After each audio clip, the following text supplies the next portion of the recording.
Good morning all of you.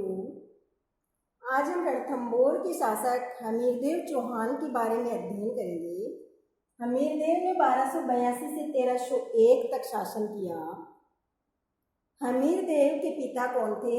Jaitra Singh. Hamirdev इनके सबसे छोटे पुत्र थे। इसके बावजूद भी जैत्र सिंह ने अपने जीवन काल में ही इन्हें अपना उत्तराधिकारी नियुक्त किया और 1282 में हमीरदेव का राज्याभिषेक किया गया। अब हम देखते हैं हमीरदेव के शासनकाल की जानकारी हमें किन स्रोतों से प्राप्त होती है। तो पहला नेमचंद्र सूरी का हमीर महाकाव्य, दूसरा चंद्रशेखर का सुरजन चरित्र और हमीरहट, और तीसरा है जोधराज का हमीर रासो।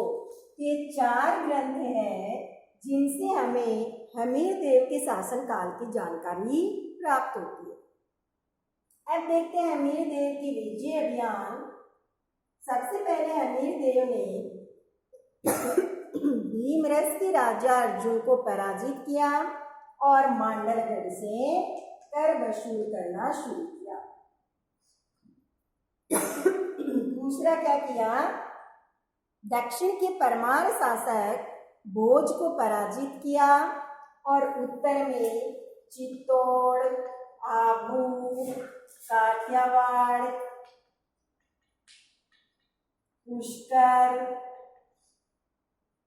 चंपा होते हुए कहाँ पर पहुंचा? रणथंभौर पहुंचा। और इन विजयों के उपलक्ष्य में हमीरदेव ने रणथंभौर में कौन सा यज्ञ किया? कोटिय जन यज्ञ किया। और कोटिय जन यज्ञ किस उपलक्ष्य में किया था? विजय के उपलक्ष्य में। और इसके बाद हमीरदेव ने मुनि व्रत धारण किया। अब हम देखते हैं हमीरदेव और जलालुद्दीन खिलजी। कहा जाता है कि हमीरदेव ने 17 युद्ध किए जिनमें 16 युद्धों में विजय प्राप्त की थी। हमीरदेव और जलालुद्दीन खिलजी। जलालुद्दीन खिलजी हमीरदेव की बढ़ती हुई शक्ति को देख करके इन्होंने रणथंभौर की ओर ये रवाना हुए और झाइन दुर्ग पर आक्रमण किया। झाइन दुर्ग है, उसको क्या कहते हैं? रणथंभौर की कुंजी। रणथंभौर की कुंजी किसे कहा जाता है? झाइन दुर्ग को। तो रणथंभौर की कुंजी कहलाने वाले झाइन दुर्ग पर किसने आक्रमण किया? दिल्ली सल्तनत के सुल्तान जलालुद्दीन खिलजी ने। और हमीरदेव ने इसका मुकाबला करने के लिए किसे भेजा था? गुरुदास सैनी को भेजा था। गुरुदास सैनी युद्ध में मारे गए। झाइन दुर्ग पर किसका अधिकार हो गया? जलालुद्दीन खिलजी का। झाइन पर अधिकार होने के कारण जलालुद्दीन खिलजी का साहस और बढ़ गया और आगे बढ़ते हुए उन्होंने रणथंभौर पर घेरा डाला। काफी दिनों तक घेरा डाले रहने के बावजूद भी सफलता नहीं मिली। तो ये कहते हुए उन्होंने अपना पड़ाव उठाया कि ऐसे 10 दुर्गों को भी मैं मुसलमान के एक बाल के बराबर नहीं समझता। और वहां से दिल्ली की ओर प्रस्थान किया। पीछे से हमीरदेव ने झाइन दुर्ग पर पुनः अपना अधिकार कर लिया। अब इसके बाद में आता है जलालुद्दीन खिलजी का भतीजा अलाउद्दीन खिलजी दिल्ली सल्तनत का सुल्तान बना। कैसे? जलालुद्दीन खिलजी जो इनके चाचा थे, इनकी हत्या करके अलाउद्दीन खिलजी दिल्ली सल्तनत के सुल्तान बने। हमीरदेव और अलाउद्दीन खिलजी के मध्य संघर्ष हुआ। संघर्ष के कारण क्या थे? पहला कारण क्या था?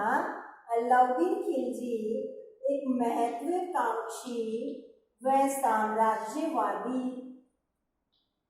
सुल्तान था। महत्वाकांक्षी व साम्राज्यवादी सुल्तान था।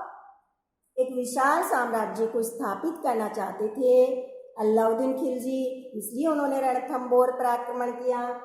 दूसरा कारण क्या था? रणथंबोर का दुर्ग है वो सामरिक दृष्टि से महत्वपूर्ण था। इस अवैध दुर्ग को अलाउद्दीन खिलजी प्राप्त करना चाहते थे। तीसरा कारण क्या था? रणथंबोर का दुर्ग है वो किसके पास था?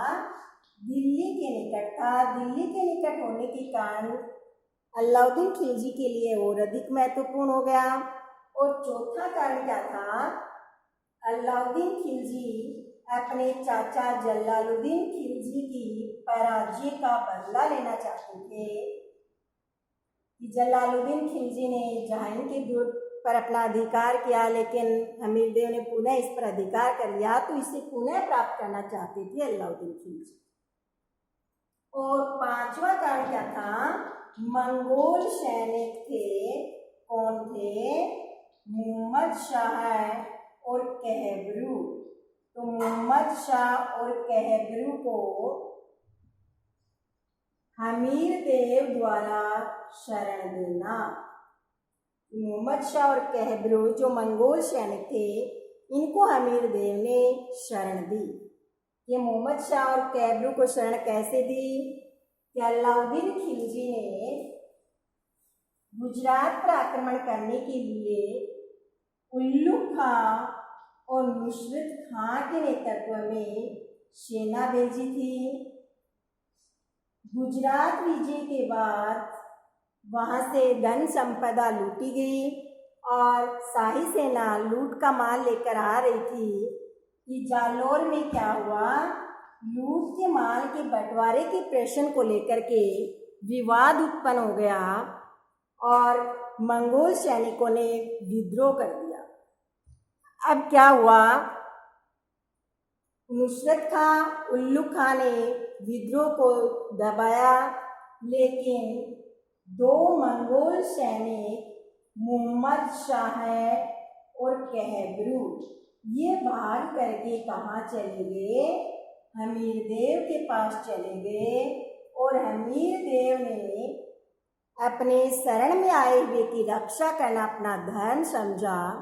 जब अलाउद्दीन खिलजी ने हमीरदेव से अनुरोध किया कि हमें हमारे विद्रोहियों को वापस लौटाओ, तो हमीरदेव ने ये कहते हुए कि शरण में आए हुए की रक्षा करना मेरा धर्म है, उनको वापस ही नहीं लौटाया। तो अलाउद्दीन खिलजी ने क्या किया? उल्लू खां और नुसरत खां के नेतृत्व में शाही सेना रणथंबोर पर आक्रमण करने के लिए भेजी। तो रणथंबोर पर आक्रमण करने के लिए अलाउद्दीन खिलजी ने उल्लू खां नुसरत खां के नेतृत्व में शाही सेना भेजी। और इधर उस समय हमीरदेव कोटिजे ने यज्ञ के बाद मुनि व्रत धारण कर चुके थे, तो अपने दो सेनाधिकारी थे धर्म सिंह और भीम सिंह। तो धर्म सिंह और भीम सिंह को शाही सेना के मुकाबले के लिए भेजा। धर्म सिंह और भीम सिंह ने वीरता से युद्ध किया, शाही सेना को पराजित किया और लूट का माल लेकर के रणथंबोर की ओर बढ़े। रणथंबोर के पास पहुंचे कि पीछे से भीम सिंह को समाचार मिला कि शाही सेना ने आक्रमण कर दिया है। तो भीम सिंह ने धर्म सिंह को कहा कि आप लूट का माल लेकर जाइए और मैं शाही सेना से मुकाबला करता हूँ। शाही सेना से मुकाबला करते हुए भीम सिंह है वो मारा गया।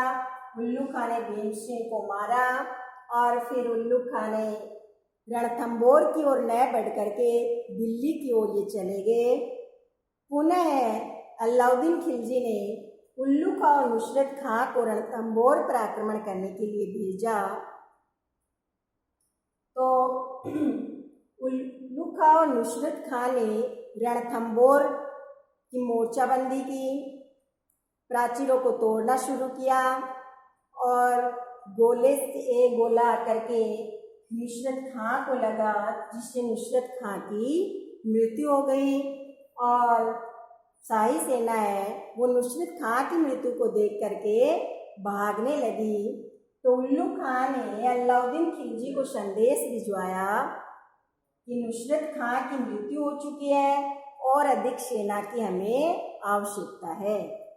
तो ऐसा सुनने पर अलाउद्दीन खिलजी स्वयं सेना लेकर रणथंबोर की ओर आए। तो अलाउद्दीन खिलजी द्वारा स्वयं सेना लेकर रणथंबोर की ओर आने का वर्णन है वो किसने किया था?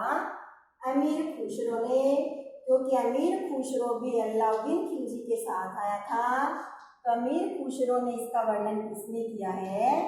खजाइन उल फुतूह नामक अपने ग्रंथ में किया है। खजाइन उल फुतूह में अमीर खुसरो ने कहा है कि अलाउद्दीन खिलजी स्वयं शाही सेना लेकर के रणथंबोर की ओर आए। रणथंबोर में घेरा डाला, 1 वर्ष तक घेरा डाले रखा, कोई सफलता नहीं मिली। वर्षा ऋतु निकट आने लगी और दिल्ली पर भी विद्रोह होने लगे। तो अलाउद्दीन खिलजी ने क्या किया? छल कपट का साथ दिया और हमीर देव को यह संदेश भिजवाया कि अलाउद्दीन खिलजी आपसे संधि करना चाहता है। तो हमीर देव ने संधि वार्ता हेतु शाही शिविर में किसे भेजा था? अपने 2 सेना नायकों को, 2 सेनापतियों को। और वो 2 सेनापति कौन थे? रणमल और रत्तीपाल। तो रणमल और रत्तीपाल को संधि वार्ता के लिए भेजा। अलाउद्दीन खिलजी ने रणथंबोर दुर्ग का लालच देते हुए रणमल और रत्तीपाल को अपनी ओर मिला लिया। और इन्होंने क्या किया? अलाउद्दीन खिलजी को रणथंबोर दुर्ग के गुप्त मार्ग की जानकारी दे दी। तो शाही सेना रणथंबोर दुर्ग में प्रवेश कर गई। रसद सामग्री का अभाव हो गया राजपूतों के पास। हमीर देव ने दुर्ग के फाटक खोल दिए और हमीर देव की रानी थी रंगा देवी और इनकी पुत्री थी पद्मला। तो रंगा देवी और पद्मला के नेतृत्व में क्या किया गया? जल जोहर किया राजपूत स्त्रियों ने और पुरुषों ने केसरिया बाना पहन करके शाही सेना से युद्ध किया। हमीर देव लड़ता हुआ वीर गति को प्राप्त हुआ। मोहम्मद शाह और कैबरू भी लड़ते हुए वीर गति को प्राप्त हुए। और 11 जुलाई 1301 को रणथंबोर के दुर्ग पर किसका अधिकार हो गया? अलाउद्दीन खिलजी का। अब बचे कौन? रणमल और रत्तीपाल। तो अलाउद्दीन खिलजी ने इनसे कहा कि जो अपने स्वधर्मी राजा के प्रति निष्ठावान नहीं रह सकता है उससे भविष्य में स्वामी भक्ति की आशा कैसी की जा सकती है? ऐसा कहते हुए इनकी हत्या करवा दी। इस तरह से अलाउद्दीन खिलजी ने रणथंबोर के दुर्ग पर अपना अधिकार किया। हमीर देव ने इनके अन्य सुधार कार्य क्या थे कि हमीर देव ने 32 खंभों की छतरी बनवाई। 32 खंभों की छतरी कहाँ पर बनवाई थी? रणथंबोर में। किसकी याद में बनाई? अपने पिता जैत्री सिंह के 32 वर्षों के शासनकाल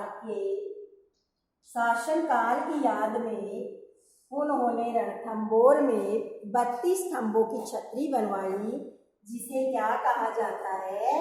न्याय की छतरी। 32 खंभों की छतरी को क्या कहते हैं? न्याय की छतरी कहते हैं। और ये कहाँ पर स्थित है? रणथंबोर में। और इसका निर्माण किसकी याद में करवाया गया था? अपने पिता जैत्री सिंह के 32 वर्षों के शासनकाल की याद में। इसके अलावा हमीर देव ने पद्मला तालाब का निर्माण करवाया। किसकी याद में? अपनी पुत्री पद्मला की याद में पद्मला तालाब का निर्माण करवाया। हमीर देव के गुरु कौन थे? राघव देव। और हमीर देव के कवि कौन थे? जीजादित्य। जीजादित्य इनके दरबारी कवि थे और गुरु कौन थे? राघव देव थे। तो ये हमीर देव का योगदान। धन्यवाद।